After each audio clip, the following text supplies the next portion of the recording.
All right, well, I see folks continuing to filter in. It is 6:31 and I am a big fan of starting things and ending things on time. So I'll go ahead and kick us off with our opening remarks, and hopefully folks will continue to just join in as the evening progresses. So first of all, thank you all so much for joining us virtually from the comforts of your home or wherever that may be this evening.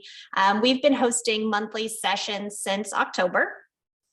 This is our first session that's exclusively virtual, so I hope that is convenient for those of you tuning in this evening. My name is Shannon Gasque. I'm an Amherst resident.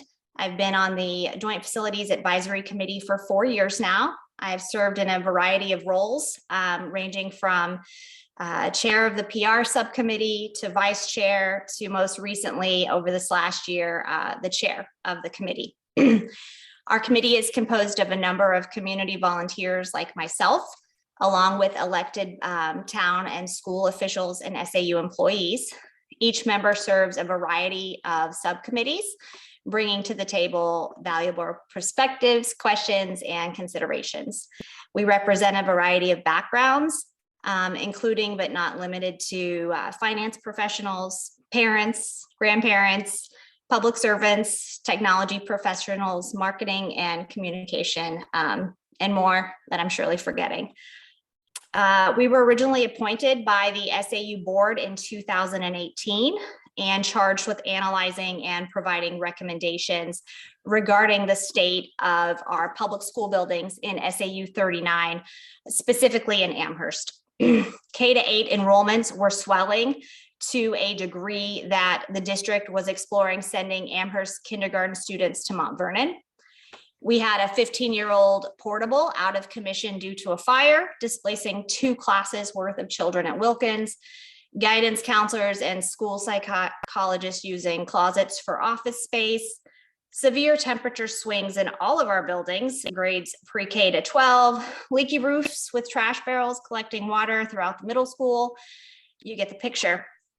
At the same time, there was a voter-supported architectural and engineering study already underway at Souhegan High School to develop plans for the next 20 years in that building. So with these two things kind of converging, the SAU board recognized the need for a comprehensive plan for the aging buildings in the Amherst School District and the need to align those plans with any work that would take place in the Souhegan District. The Joint Facilities Advisory Committee was asked at that time to offer recommendations regarding the needs, priorities, and sequencing of the work.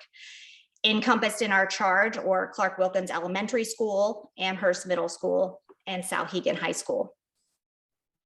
We recommended that the elementary school and middle school presented the largest and most pressing needs, followed by a series of several smaller projects at the high school.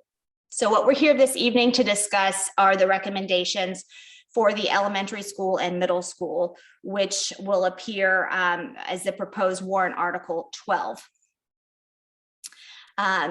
Presenting this evening will be Vice Chair of the Joint Facilities Advisory Committee and Amherst School Board Representative Victoria Parisi, and Chair of the Amherst School Board, Tom Gauthier. We're also joined by Mr. Brad Prescott from Banwell Architects, and from the construction management firm of DEW, Mr. Matt Wheaton and Mr. Dan Riley. Thank you all for being here. Superintendent Steele is also on the webinar as well. And I see several members of the Joint Facilities Advisory Committee, which I will refer to from here on out as JFAC, in the home audience as attendees. So thank you all for being here also. I'm just going to begin with a quick history of our work to date before turning it over to Ms. Parisi and Mr. Gauthier. Following voter support in March of 2020, the district embarked on an architectural and engineering study in the Amherst School District to identify needs, community desires, educational and student outcomes, programming, and community concerns, and to determine and recommend a path forward. Ultimately, the JFAC recommended to the Amherst School Board a new configuration for Clark Wilkins, which involved an all-encompassing elementary school on the existing Wilkins site. bringing fifth grade back to the elementary school where it is deemed most developmentally appropriate, and renovating the Amherst Middle School to serve students in grades 6 to 8. The Amherst School Board accepted this recommendation and presented initial findings to the community in January of 2021. With feedback from community and stakeholders, the board determined at that time to table a 2021 ballot initiative to March of 2022, thus allowing the committee and the district the additional time to further refine the scope and cost of the project, select a construction manager, civil engineer, and architect of record, and to allow ample time for us to communicate with the public through a variety of mediums, such as this session tonight. Which brings us to today. As a committee filled with community representatives, we've worked to offer a balanced perspective and thoughts on what we need in our schools, and align the plans you'll see tonight with feedback that we received from our community when we surveyed you in the summer of 2020. So this evening is all about informing you. We want to hear your questions, and that's what we'll use the chat feature for this evening. Mrs. Parisi and Mr. Gauthier will begin with an information portion of the evening. And at the end of each section, we'll open it up to questions. I will moderate the questions by reading them out loud for everyone to hear, and I will direct those questions to the appropriate member of the panel for answers. Please feel free to utilize the chat feature as many times as you wish during the Q&A portions of our evening. This really works best when we both engage, and it's kind of a two-way dialogue. That's really the intent of the evening. So with that, I will go ahead and turn it over to Ms. Parisi. I will mute my microphone, and at the end of the first portion of her presentation, we'll take a pause and we'll see if there are any questions. Hi, everybody. My name is Victoria Parisi, and I am the Vice Chair of JFAC, and I'm also an Amherst School Board member. I've been in this pretty deep as a project, and so there are things that we talk about in this presentation that we might forget to tell you the details of, and please ask us about those details. We have much more information in the brains of the panelists than what we are able to present to you tonight. So here we begin at Clark School, and Clark School is over on Foundry Street. It houses our preschool and our kindergarten at this location. So on the top left of your screen, you'll see the hallway where our kindergarten students receive their lunch. Lunch is driven over in a personal vehicle from Wilkins to Clark because Clark does not have its own kitchen. And you'll also notice that there is storage for carts, and there's also book storage on a bench that's in that hallway. This is one of the examples of how the building is really being used to as much as it can in every little nook and cranny. So the other three pictures all represent the lunchroom and multi-purpose room. So what used to happen is that Clark used to have a special room for the library. They used to be able to do art or music either in that room on alternating days, or use different rooms in different spaces. But now that multi-purpose room serves as a lunchroom every day. And it also serves as all of the specials. So we have our library, you can see books on carts there. We have art, and we have gym and music, which all take place in that room around the lunch times. And then down the street at Wilkins. Wilkins is currently 1st through 4th grades, and we'll start on the top left. We see our technology teacher here, and she is pushing a cart. So what has happened is that as we need more classroom space to achieve reasonable class size goals, the technology teacher, sometimes the music teacher, all of our specials have been forced to go to a cart rather than having their own classroom. And underneath there, we see a hallway that has a printer. It also has paper. And I believe there's also some network technology in that area. So these are spaces that are being used because we don't have rooms for them and for the purposes that they were intended. Same thing goes over on the far right of your screen, where we see all of the boxes of paper. being stored in a hallway because we don't have the appropriate storage space to put them in. Bottom left of your screen, those are the portables. They are supposed to be temporary classrooms. Each one houses one classroom. So right here, you'll see 4 of our 4th grade classrooms are in those 2 buildings. They're supposed to be temporary. They are not. When you hear, they are not being used temporarily, I guess I should say. Sometimes you'll hear about the fire that happened in one of the portables. That was several years ago, forcing 2 classrooms to go inside the building, forced our music teacher to go onto a cart, which was disruptive to the classes that were then located next to a classroom that was having a music class. So a lot of these different pressures have happened over the last several years, leading us to where we are today. Top picture is, I believe it's an occupational therapy room. So the room itself, you'll see, I mean, it's just full, and we know that, and there's a better way to do it. And then the picture in the center, you see a bathroom. So this bathroom is in the center of 2 classrooms that are inside a portable. So if you look down at those portables on the left and envision a classroom at the front of one and a classroom at the back of one, this bathroom is in the center. There's a door on either side of the bathroom. And there are a variety of things in this bathroom. You'll notice that there is a desk and there is a printer. We are using all different locations for all different purposes, but I think that this is one of those pictures that really gives you a real insight into what is happening inside the school. So over at Amherst Middle School, these are some more pictures that lead you to understand why the project is at the forefront of the minds of the board.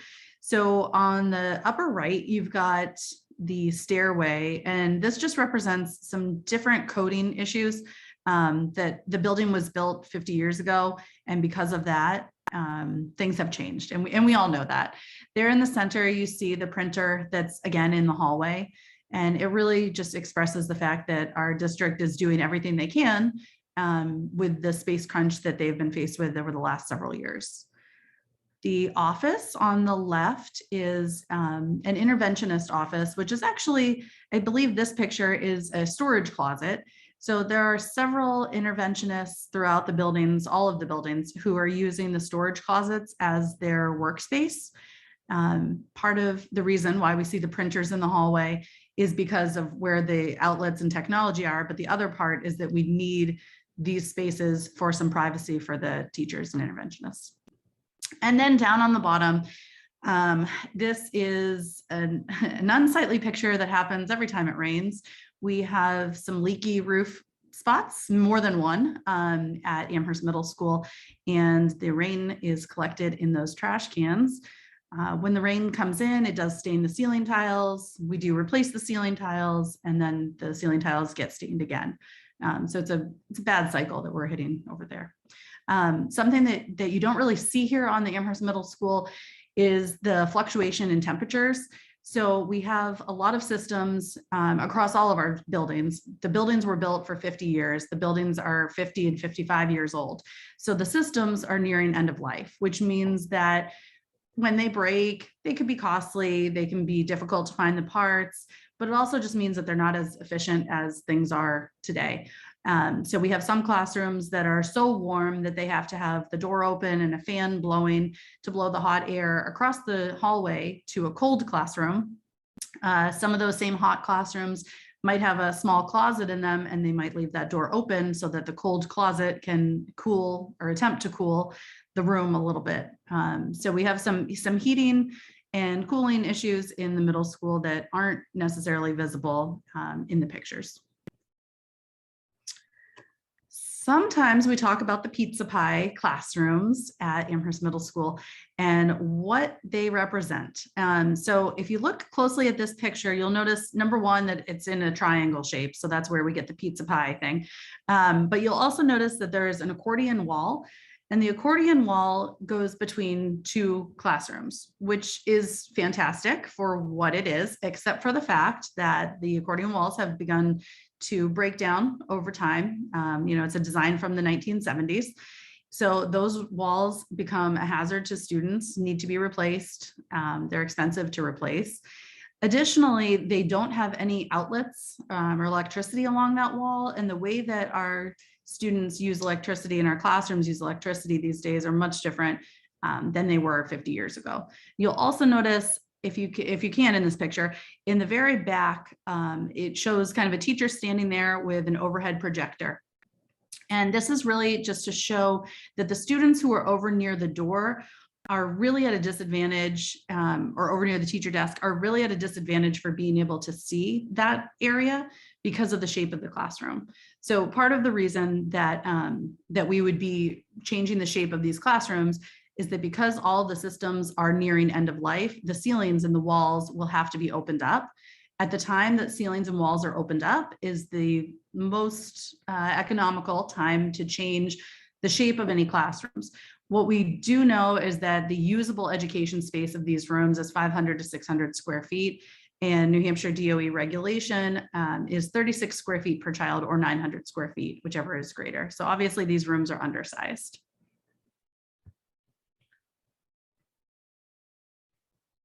So this is a big question that people have been asking us. Why do you recommend a new school building? So first of all, on the Amherst School Board's mind is that this is a long-term facility plan for buildings that are 50 plus years old. That is the driving understanding factor for all of us. Additionally, the simplest construction phasing leads to the least impact for student learning with a new elementary build. It also addresses the high operating cost of the systems, and it would replace them with healthy, energy efficient systems. It's also been discussed that condensing to one elementary school site would be a positive for the district for a variety of reasons, including having all services at one location, and also the ability to figure out what else happens with the Clark site in terms of facility maintenance and things like that. By putting everybody in one site, you have one optimal educational space for preschool through 5th grade. And the elementary new build is cost comparative to renovation, if not less expensive. And the reason for this is that the building is not built to support a second story. So for the restructuring that you would need to do on the building itself to even get to that point would be extremely expensive. And because we would be needing space, which we've discussed about how we need space, we would have to go to a second story just because of the amount of where the layout is of the land in that location. So that's why it would be more expensive. And that is why we were recommending to build new there. Over at the middle school, we are recommending to renovate for many of the same reasons. I'm not going to read these across to you, but what it would do is create a like new educational facility. It's cost prohibitive to build new, and we don't need to. Our construction company and architects have told us that the envelope of the building is solid and good, and that's not what we need to change. So with that being said, changing the systems, replacing them and reconfiguring the spaces will cost a significant amount of money. We're talking 25 to 30 million, and to do the renovation is just over 30 million. So that is why we are proposing a renovation there. So all of those things lead me to getting to show you the conceptual designs. Before we get to conceptual designs, Shannon, do you want to break and see if anybody has questions about current? I do. Thank you, Victoria. I know this platform is a little clunky, but I want to take it just a moment and see if anyone has any questions in the chat regarding the current state of affairs in the schools and the work that we've done. As Victoria said earlier, this work has been ongoing for 4 years. So there is much more depth than what you're just seeing in the slide. So if you have any questions, or if something that Victoria said was not clear to you, or you'd like us to further extrapolate, just please put your question in the chat. I'm sure something I said wasn't clear. So please go ahead and ask questions. There's no, I think it actually works better for this group if we are able to ask questions back and forth, which is one of the reasons we were sad to go virtual this month, but we're hoping to go back in person next.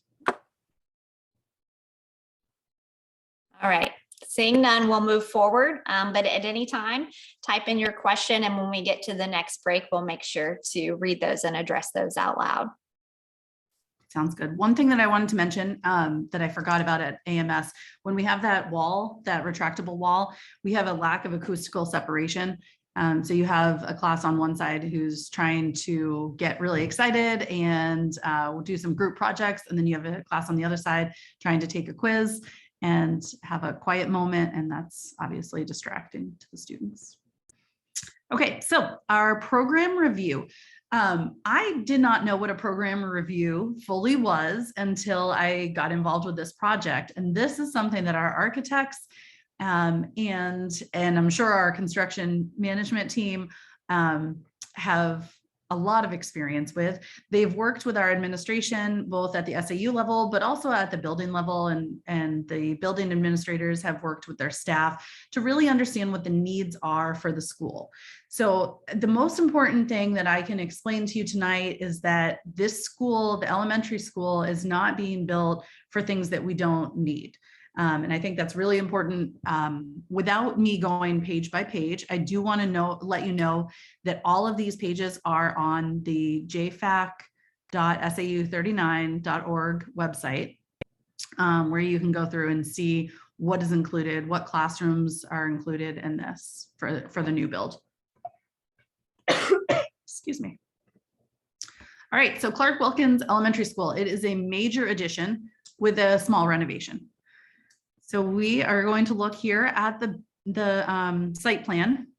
Again, this I'm going to leave up here for a little while. I'll talk about it. Feel free to start putting your questions in the chat, and then we can answer them at the end of this section. There's a lot in here, so I don't want to gloss over something that someone has a question about. So what you'll see is that we are working on the Wilkins site. So we are using the yellow area that's over here. Can you guys see my mouse when I do this or no?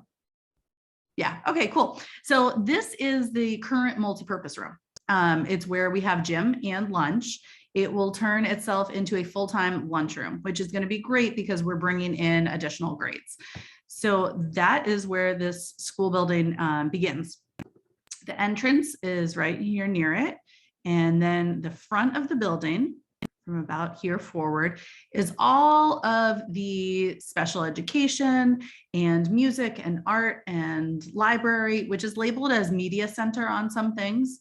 So don't get confused that we don't have a library. We did hear feedback on that. We want to make sure everyone knows that we are building a school building with a library.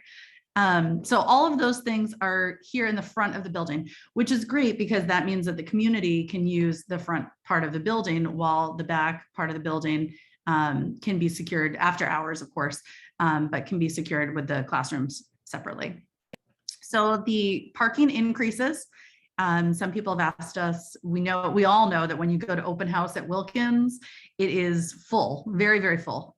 So we have an increase in the parking lot, as well as this track that is going around the building and around the backfield. So what this allows us to do is have a bus line over here. And then it also allows us to have a car line over on this side. So if we have a 75 car pickup line, and we know that there's some bus area over here that's 2 lanes, we know that there's going to be plenty of parking. There should be plenty of parking for the school events that we have. The loop will also exit over to Jones Road. This is partially it's for safety. We need to have 2 ways to access the site. It would not be open during the school day, very similar to how AMS has their driveway gated off. We would do similar here. And again, we would still have some way to get up to the upper fields, which we're really excited about, allowing for additional parking down here at Wilkins while families use the upper Wilkins fields for different recreation. What else is on here? Let's see, we have got some outdoor classrooms and play areas. It's really important to the school board and the administration that we have plenty of play areas for a variety of ages. We're not going to put preschoolers and 5th graders on the same equipment and tell them good luck. We're also really hoping to preserve the Grove area where kids play over the log. So if you have any kids at home who are asking that question, it is on our radar to preserve it. All right, Shannon, is there anything else on this page before I just jump to the next one? Nope, I don't think so. And to Okay. anyone, I noticed that we have a few additional folks who have joined. So we're using the chat feature this evening for questions. You're welcome to post your question at any time, and we'll be taking little pauses along the way to read those out loud and answer those live. Perfect. Okay, so here is one of the conceptuals. So you'll notice over on the left, that is the multipurpose room, right? And everybody already knows that that has a great look here in Amherst. It's traditional, and we are thrilled with the traditional look that Banwell has brought us to carry the building throughout without it looking too out of place in our quaint town, and trying to keep that. So the same thing, our parking lot would be in the front, similar to how it is now. Of course, it would be expanded, which I showed you in the overview or the overhead. And then you see over on the right where the playground space is and that parent drop-off loop. This is a view of the playground area that we were discussing and that parent drop-off loop. So the classrooms will be in this back half of the building. You'll notice that we have a couple spots here where students are going to be able to enter the class or the building near their classrooms, which is great. We're not going to force them to walk all the way around to the front of the building or anything like that. I want everybody to know that the swings and the playground equipment and everything else, they're just there for placeholders at this point in the game. That's not something that comes along until later on for us to figure out the specifics. Okay, so this is a conceptual as if you are like a bird's eye view of Upper Wilkins. One thing that you see here is the bus loop, the parking out front. You see around the side, we've got the over the log area. The back half here are the classrooms. We have 2 stories. In our plans last year, there was a 3-story building that was not well received by the community, and it has been changed to a 2-story building. By going through that program review that I mentioned, we made sure that the right size building is being built, and that allows us to get the 2 stories. One thing that I wanted to talk about here is this open area, which is commonly referred to as a courtyard. I'm not sure what name it will have, you know, if the building were to pass, and what people would call it. But what this area does is it gives us a secure outside area for students. It also allows for 8 classrooms to have exterior windows, which is great for natural light. It's also great for ventilation. We wouldn't, over at AMS right now, we have some classrooms who do not have any exterior windows. And that is not something that we were willing to compromise on in this design. So that is also part of the courtyard feel. All right, I think we can go on to the next. Yep. Oh, Victoria, Okay, I'm going to pause you. Can you take a Sure. step back real quick? And can you talk about with the current draft, just where the buses are entering, where the cars are entering, and how those 2 things might interact? Absolutely. So first of all, I want everybody to know that after a bond were to pass, that's when we work on a traffic study. So a traffic study would make sure that everything that we're doing makes complete sense. And that's the right time to do it.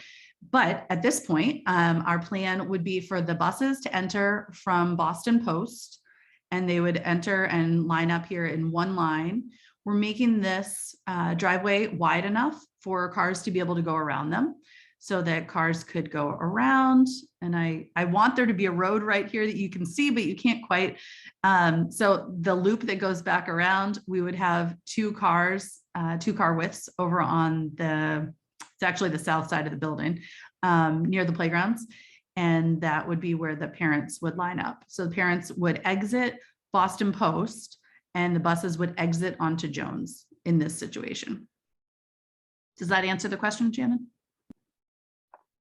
I think that it does. Yeah. Thank you. Okay. Yep. Okay, so this is the first floor of the building, a little bit more in depth. Something that we've noticed, we've shared out some pictures where it shows the amount of classrooms really broken up. So it shows the amount of first grade, kindergarten, preschool. And what we want to make sure, the reason why we're showing you this picture that does not have them broken up is just because there are, I believe, 4 classrooms throughout the building that are called flexible classrooms, which is helpful in, we all know that we have those bubble years here in Amherst where, let's say, the 3rd grade needs an extra class, an extra teacher. So we would be flexible in where that is. One of the pictures that has been circulated has shown preschool as having 5 classrooms. And in our program, preschool only has 4. So that one extra classroom is actually one of those flex rooms. So this is just kind of showing you the layout. Again, design is fluid. This is one stage in the design. This is not, necessarily how everything will appear, but it basically is. So we've got special education on the first floor. You'll also see it when we jump over to the second floor. And on the first floor, the front half of the building is all of those different specials that the elementary school kids love. We've got our art and our music, gym. Again, it's media, which is our library. And then our multipurpose room can serve as a full-size cafeteria. We also have enough space here where we're going to be able to have our interventionists have actual offices versus having them in broom closets, essentially. And then in the back of the school, you'll see that the preschool, kindergarten, and first grade are on the first floor. Obviously, our youngest learners, we're not trying to ask them to go upstairs and things like that, which I believe is actually against DOE regulations, but that's something different. So, and again, you'll see the courtyard here in the middle, and that allows these first grade rooms and these special education rooms to have daylight. And here we are on the second floor. It looks very similar. What we do is have our second, third, fourth, and fifth grade up on this floor, again with some special ed. We also have an area for a satellite nurse if we need some different equipment up there. And again, we have windows looking onto the courtyard. And that brings us to the middle school. Let's go back here, Shannon. Yeah, I think let's take it. Yeah, it's a good spot to take a beat. And I just kind of want to go back to something that Victoria said for everyone. And that is, about 4 classrooms, 5 classrooms, this not being set. The square footage is set. The classrooms are boxes, right? So the number of students that we have enrolled in any grade will dictate how those spaces are used. What's really important and key to the program work that's been done with Banwell and with the administration is that they've really looked deeply at what our current needs are and what our projected needs will be to make certain that we are giving this project the square footage that will sustain us for generations to come without giving us more than we need, increasing the burden on the taxpayer. So I thought that was really just important to note. Right now, the way the program looks is we have 4 classrooms that we are allocating for preschool and then 7 classrooms per grade. But obviously, depending on enrollments, how many of those shake out. It could be 5 in one grade and 6 in another. So just to muddy the waters or clear them up, I'm not sure. But that's what I have to offer there. We also have a question in the chat, and thank you for your question, Mr. White. Is Wilkins an entirely new build or an addition renovation? I'm a little confused by the labels used in the 2 presentations. Yes, great question. Yeah. So are we. So the existing multi-purpose room is being maintained in this design that's being put forward. And Brad, I don't have the number right in front of me, but I'm sure Mr. Prescott could tell us what the square footage is there on the MPR. Sure. Can you hear me? Yeah, thank you. Yeah. So the renovated area that we're going to be holding on to for the multi-purpose room, the stage, the kitchen, etc., is about 9,500 square feet.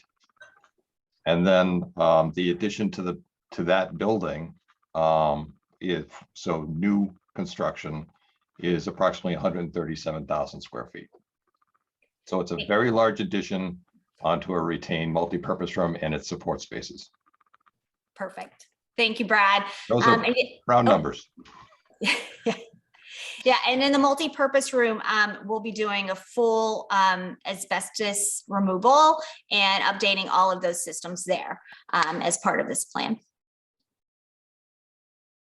All right, so while we're paused, do we have any other questions in the chat? Let's see, I see a message here. Thank you for clarifying. Good to know we won't outgrow it in just a few years. That is the plan, to not outgrow our space shortly, which, funny enough, in doing this work, Wilkins, a year after it was built, they had to add on rooms to it. So those things do happen. All right, another question from Mr. Hennessy. Would it be possible to go over the justification enrollment numbers again at some point? I missed them because my calendar told me to go to AMS. Oh. Okay, so I apologize, sir, that you went to AMS. We had posted as many places as possible that this was switched to virtual. I'm certain that was frustrating for you, so my apologies. And yes, we will be going over all of that. We haven't hit that portion of the presentation yet. So let's, we'll move forward. And then if your questions still aren't answered, we'll make certain that we circle back. All right, thank you. Anyone else before we move on to the middle school? And thank you so much. It's great to get the questions and have the interaction here. Okay, I don't see any at this time, so we'll move forward. All right. Amherst Middle School. So I'm gonna pause here for 1 second. So the majority of the renovations at Amherst Middle School are not seen in the same way that Clark Wilkins is.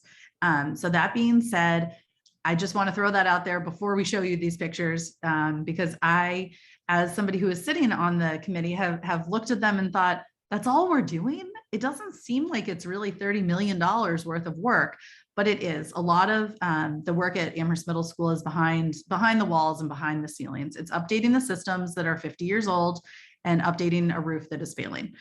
Those things all cost money. So here we go into the floor plans. So this is the entrance to the school. So this orange area would be a small addition, which is going to allow for a secure main entrance. It's also going to alleviate the pressure on space throughout the building so that there's more appropriate space for special services, interventions, classrooms, everything that we've shown you that is in a closet or in a hallway that should really be in an appropriate room. Additionally, this green area is the integrated arts, and it is kind of revamping the area so that we put everything that we can fit in this space. So what we are doing is actually pulling the music, which is currently next door to education classroom, like general education classrooms. We're pulling it over here so that it's near the arts and the integrated arts. What we've done on the Amherst Middle School is really attempt to not have to build an addition. So what we're doing is using the existing envelope and getting a little bit creative about where we move things and what we can do. Besides that small addition to the front, which is very small in terms of the size of a school, and I'm sure that somebody has the amount of square footage. We can come back to that if somebody wants to look that up, that'd be great. But what we're trying to do here is just to not need any bigger construction.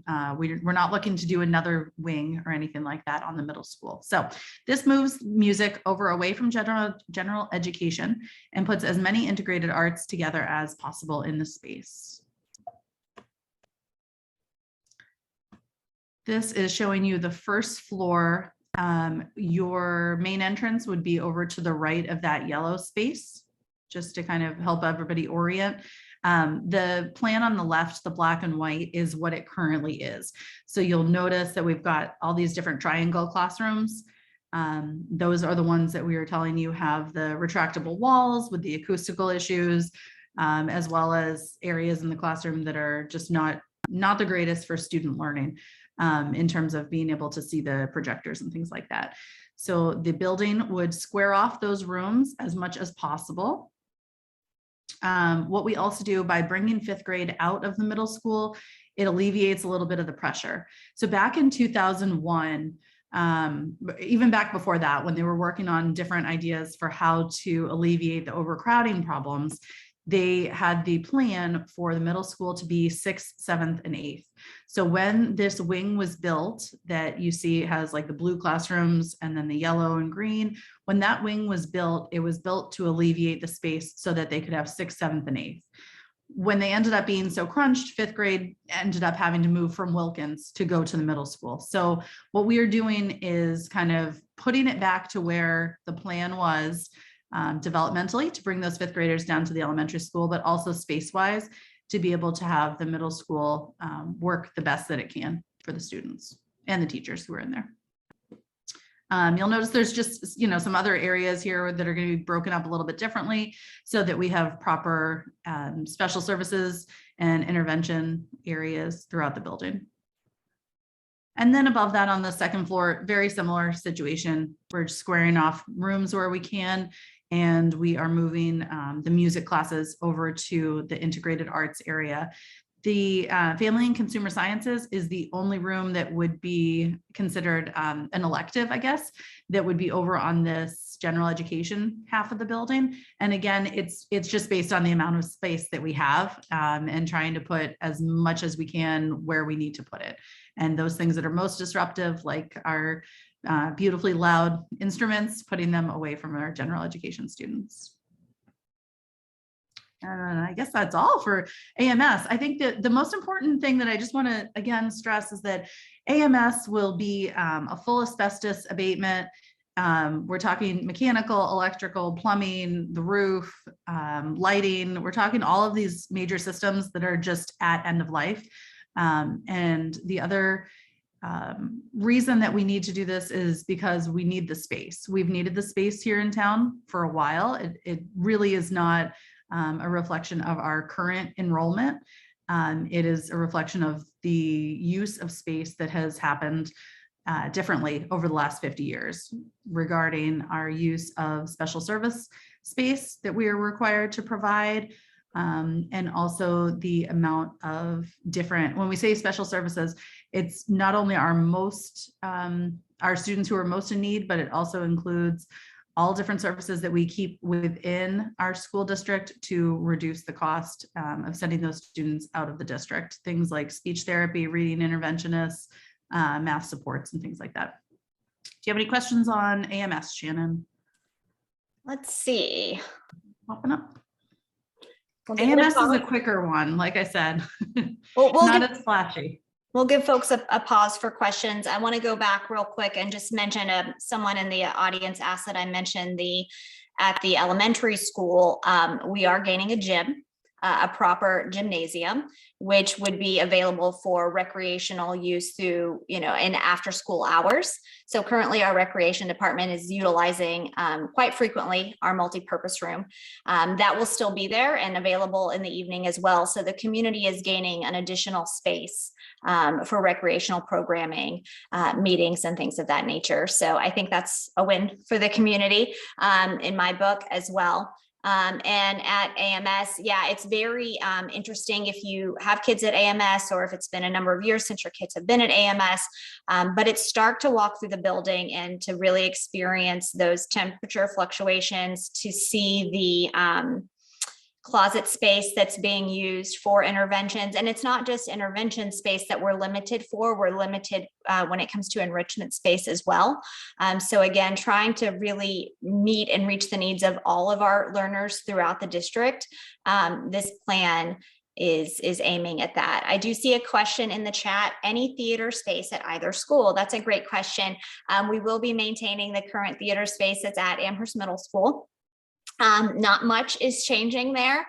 When we went back to the drawing board with this after last year's initial plan, there were some decisions to make to really kind of fit the scope of this project to what we were hearing from the community in terms of, we don't want a giant wish list. Tell us what we need to really solve our problem for the next couple of generations. So we've tried to balance that. So you see the existing theater theater space at the middle school, which is a stage inside the cafeteria, nothing fancy. At the elementary school, through the preservation of the multi-purpose room, we do maintain the stage there, and that will all be updated. And then, of course, we have the theater there at Souhegan. So I hope that answers your question. That looks like all of them. Should I send us over to Tom? Yeah, and again, folks, please continue to just type the questions as you think of them. And then when we hit the breaks, we'll make sure that we go back up and circle back to them. And I know we still have the enrollment question outstanding, so we will come back to that one as well. But let's first go into the cost estimates with our Amherst School Board Chair, Mr. Tom Gauthier. Thank you, Shannon. Thank you, Victoria. So I get the fun stuff tonight. So we'll start off with a brief look at the cost estimate history, because if you are somewhat new to this project, this number of 83 million is different, or may look high to you. But if you look back to what this project has been over the last couple of years, that number is considerably lower than it started out just a couple of years ago. In 2020, after working with the Valley Brenzinger, $150,000 study to look at the facilities and come up with a variety of different plans and options, as Victoria touched upon earlier, they came back with a number and a recommendation to JFAC. JFAC proposed it to the school board, and we looked at all the options and said, all right, we need a major addition renovation at the elementary school and then a complete renovation of the middle school. And their estimate was about $98 million. Now, that was kind of the 30,000 foot view. Had limited resources to really get in there and do a design, had limited time to get in there and do a design and estimates and all that stuff. So as this plan has circled over the landing area here over the last couple of years, naturally, we've been able to bring it down. We changed designs with our new architects, Banwell. We've also had work with DEW construction to be able to go through and look at everything and actually start to get some finer cost estimates. So we're still flying pretty high, maybe 10,000 feet. And if somebody tells me we should be higher or lower, and using my plane analogy, we can go with that. But if you look at where we're going to be when we land this plane, if it passes on voting day, and then where we'll land when we get all the architect designs done by the summertime, that number is probably going to be even lower than the 83 million. But this is where we're comfortable with right now. Our facilities team has been very good about looking at this two-story building and looking at the overall project and determining what can the school district take on in terms of contracting things, in terms of different projects, to be able to save money additionally. So while this number was about 55 million, we've brought it down even further now to 83 million, I should say. I was thinking 55 for the elementary school, but we brought this down just by continuing to analyze those costs. It's not all the way there yet. We don't even have the full blueprints with all the mechanical designs and everything in the school, but this is kind of where we are right now. Middle school, that number hasn't changed all that much, simply because the scope of the project doesn't change much. We're gutting the whole building and building everything up from the inside out. That'll be new, leaving the exterior envelope there. So you don't see much change there, but you do see about a $14 million reduction in the elementary school, which is where you get that 83 million. So we've had some questions, as we naturally do. And one of the big ones is, why are we doing both projects at the same time? Well, number one, we need the space, but number two, we can't do one building without doing the other. In theory, we could do the elementary school building, but that still leaves us all the same issues that we have at Amherst Middle School: aging systems, inefficient design in classroom space, all those problems that Victoria talked about. Those problems don't go away. Now, by building the elementary school, if we don't build that, we don't build the elementary school, we can't touch Amherst Middle School, because we need space to take those fifth graders and put them down in the elementary school. And that allows us to modify Amherst Middle School in the major way that we're going to be able to fit 3 grades there with a little bit of room for growth with all new systems. So we have to do both buildings at the same time. That space is needed. And of course, we naturally save on all the different soft costs: permitting, managers, insurance, all of that stuff getting done at the same time. Make sure that we save on those costs. And then naturally, when you do the things at the same time, that project timeline becomes shorter than doing one right after the other back to back. Over 5 years, you can get them both done in 2 or 3 years. As we move on, we have the question of, why are we doing this now? And again, this goes back to primarily the space reasons. The board has a couple of different items that we look at consistently. One of our main goals is to make sure that our class sizes are where they need to be to promote the best educational environment for students. And we've often quoted studies for years and years now that we've been doing this. Smaller class sizes lead to better outcomes, better grades, better test scores. You can look up the Tennessee STARS study. That is one of the more popular ones, one of the more well-known ones. They tracked kids in smaller class sizes throughout their school academic careers, and their outcomes were typically better when they were in smaller class sizes.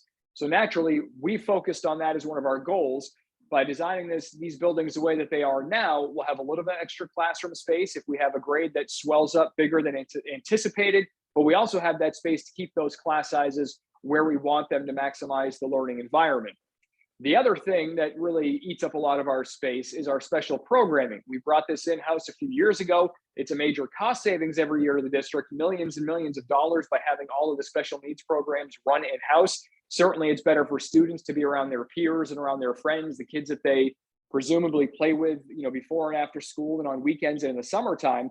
But that requires a lot of space. So we need to have space for interventionists. We need to have space for a different enrichment specialist to work with all students. And so it requires a lot of space. And because of that growing program, we need more space. So those two things are really what's driving the space factor for the schools and the space needs. The other one, by doing it now, is it's not going to get any cheaper to build. I mean, we're seeing this right now. We're estimating about 4% increases in construction per year. And if you look at the screen there, the Amherst Middle School number, 31 million.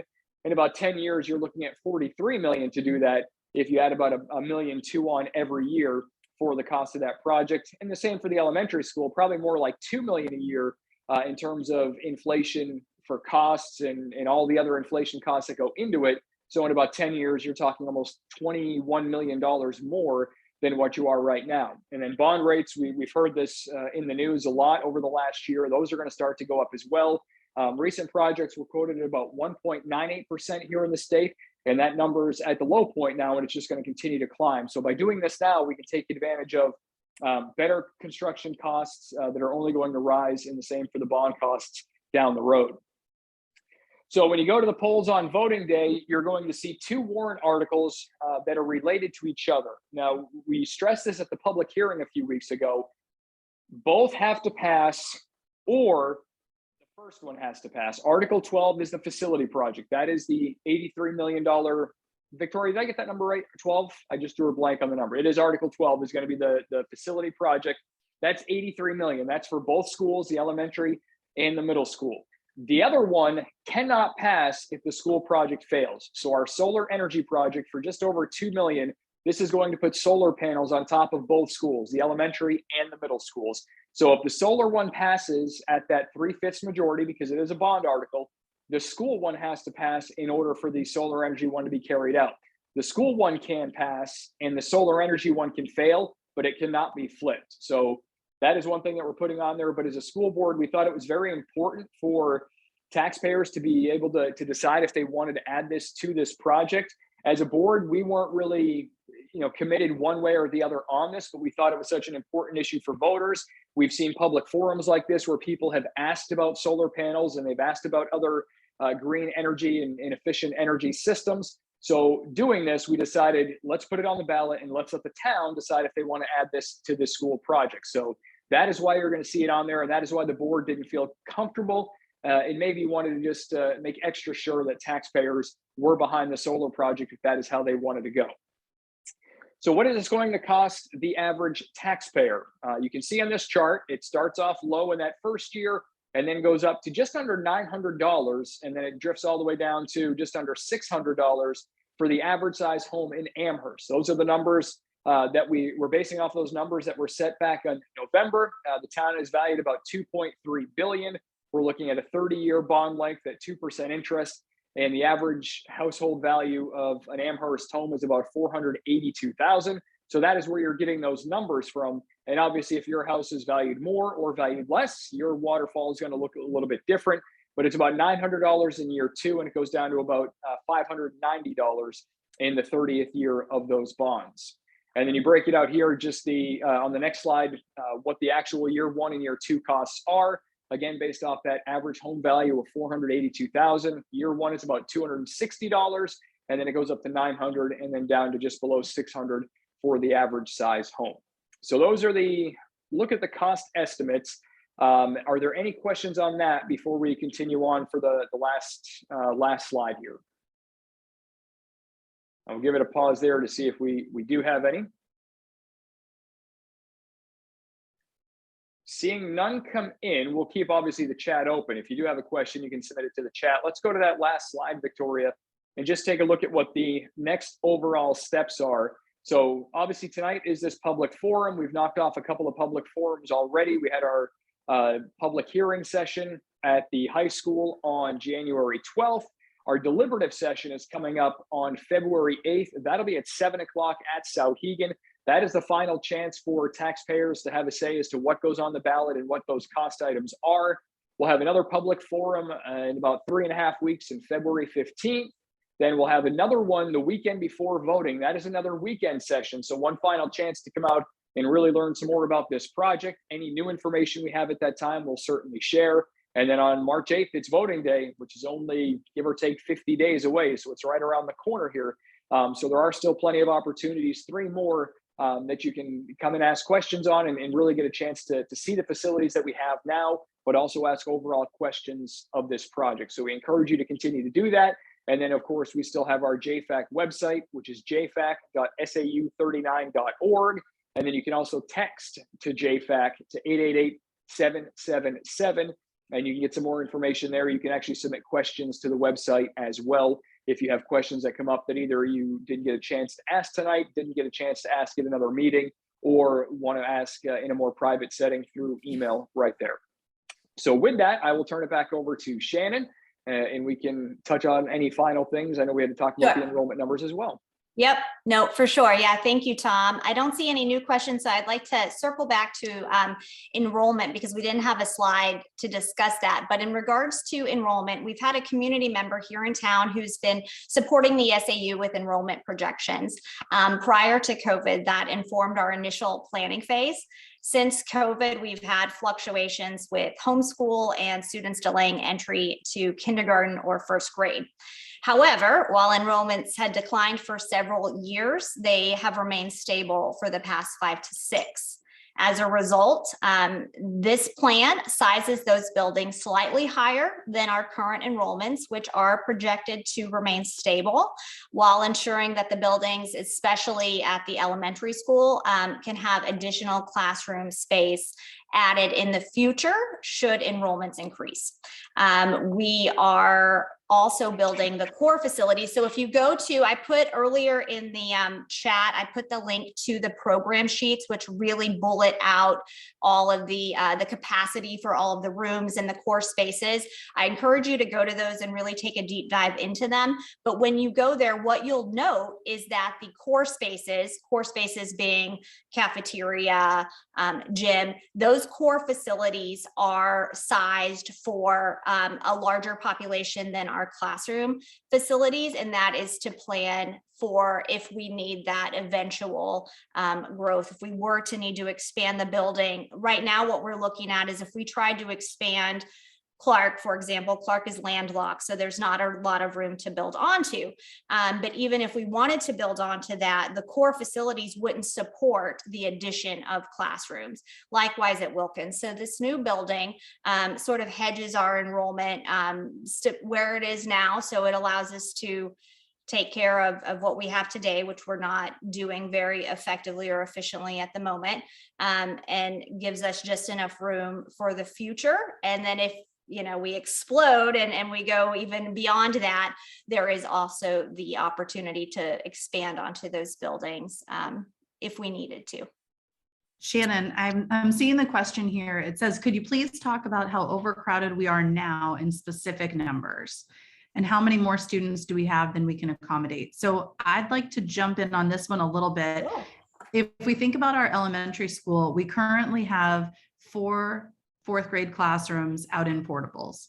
I would argue that portables aren't in the main part. Well, they aren't in the main part of the building, but I would argue that they should be in the main part of the building. So I would argue that represents overcrowding. So if we have, let's say 22 students per room, we're seeing 88 students there that are not in the main building.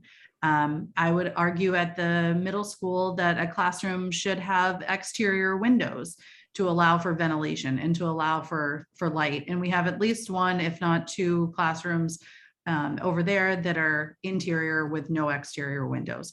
So I would say that we are overcrowded by at least those amount of classrooms. But again, that's not a question that I think we've really had yet that's asked us specific numbers. Do you have any different light to add to that, Shannon, or anybody else? Can I say, if I can jump in, Shannon? Oh, sorry, I just lost my slide that I was trying to look at. I have specific, enrollment and class target sizes now. I don't have the ability to share my screen, but the way that this works, and actually I should say, you have our public hearing. You can see these numbers if you go back and watch our public hearing video. But looking at the overall class size targets that we have right now, out of kindergarten through 8th grade, there are 9 different grade levels that we have there. We have a mix of some of those numbers are meeting. We have 3 of them that are at our goal, our target level. We have, and actually I can share my screen now, so just bear with me. I will maximize it so I can share it. Just hold on. Thanks, Tom. And while Tom's pulling that up, I just want to thank the individual for the question and for digging deeper on that question. This has been 4 years of going through all sorts of plans and questions and enrollment numbers. So it only helps us to know what we need to be including in future Q&As. As Tom noted, we have several of those over the next couple of months. So we'll be certain to get an enrollment slide in there. So this is the slide that I was touching upon. And if you look at what we're going to have next year, we have a good mix right now.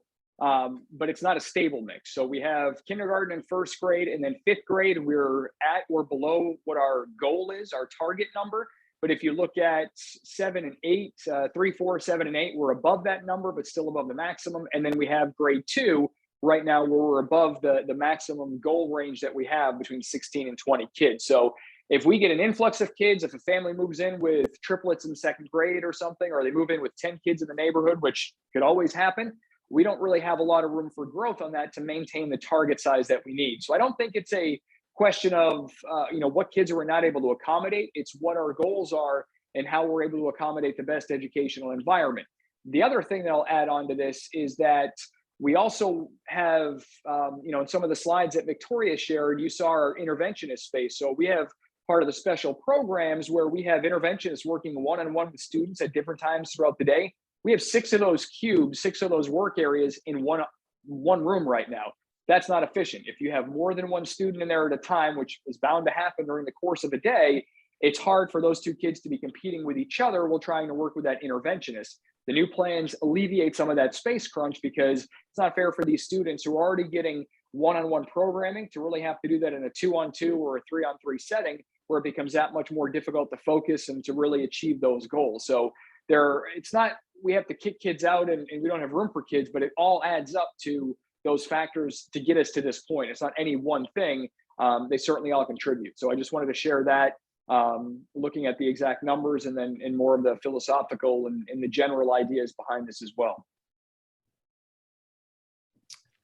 That's great. Thanks, Tom. I think that's an important nuance to really hit on with that question.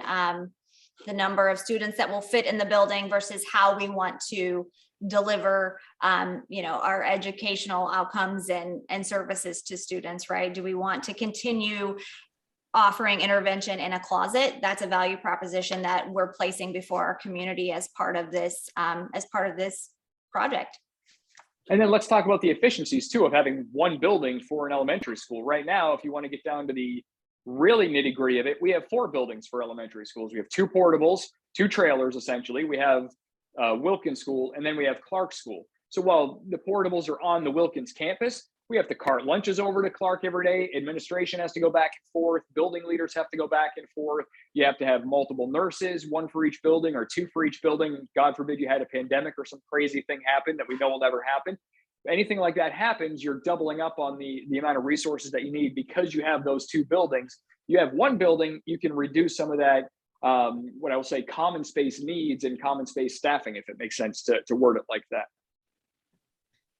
Shannon, can everybody see the picture that I have pulled up here on the screen?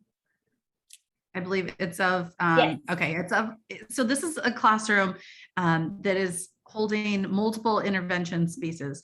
So again, I think Tom mentioned it's not a question of, are we going to have to kick the kids out? It's a question of, is this the way that Amherst wants our schools to operate? Within this room, you have students who are receiving help with reading. They're receiving help with speech. When you're, essentially divided up by some bookcases, it's difficult to make sure that you're hearing the letters that go together. You're hearing the TR, and you're learning how that works with the word truck and things like that. So the teachers, the interventionists are having to plan who is in the room based on what the needs are of the students, which is of course not as efficient for helping students get what they need. They're doing a great job though. I mean, here you see that this is how these teachers are working, and they're willing to do it. And we appreciate that. It's always important to mention. Sometimes we forget to mention that while we're talking about the facility. All right, great. And let's see, we have a request that Mr. Gauthier's slides be posted to the webpage. So Tom will connect. It looked like that was part of a presentation perhaps you've already given publicly somewhere. So maybe you can help us find those to direct the public to. Thank you. It was very informative. Yeah, thank you. Any other questions? We will all hang out for just a few moments. I really want to thank everyone for coming tonight. While this was not all encompassing, we hope that it did answer your questions at a high level. It seems that the virtual option is one that folks like. We have more attendees than we've had since October, so that's great. Please tell your friends, tell your neighbors about these sessions. The deliberative is coming up. Oh, Tom just posted his slide here as well, and we'll make certain that we put those in and fold those into future presentations. Again, the Amherst School Board deliberative is upcoming. That's on, I believe, Victoria, is that February 8th? Is that correct? February 8th at Souhegan, and is that at 6 or 7 p.m. 7 p.m. We get the February late 8th at 7 p.m. at Souhegan, and then we have a couple of public forums after that. So I'm happy to hang out for a little bit longer, see if anything else comes into the chat. But for our part, that is the end of our formal sort of presentation. And thank you all for your time. All right, another question. Were alternative solutions considered besides building more space? For example, encouraging parents to send students out of district with tuition agreements. Okay, so that's kind of a two-part question, so I'll unpack that a little bit. The second part of your question was not anything that the Joint Facilities Advisory Committee considered or was tasked with. We were not tasked with telling residents, offering them suggestions for what they should do with their students. We were looking at a number of alternatives when we began at the outset. So we looked at, could we utilize existing properties in town that the district already owns, such as Birch Park? Were there other properties in town that we should be looking at, purchasing and building something new there? Should we make some mega complex on the side of the high school and middle school, or could we renovate the elementary school at Wilkins? That was something that we dove deeply into in the beginning, and Mrs. Precy spoke to that at the start. So yes, to answer your question, alternative solutions were considered, and this recommendation was ultimately what was brought forward. And if anyone else on the panel here would like to elaborate, feel free.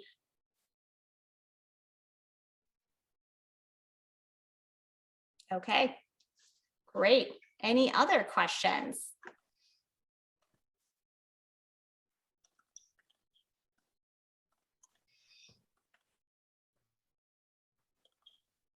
It's always interesting how the questions vary every month. So we're hitting upon things that we didn't hit upon last month, but then we're still missing certain pieces that I think during our bond hearing, we made sure that it was extremely comprehensive. And for these public forums, we didn't want to give as many slides and as much information in a hope of just not getting too dry. So, but it's great to see the questions that are out there still that we do need to iron out how we present them in the future.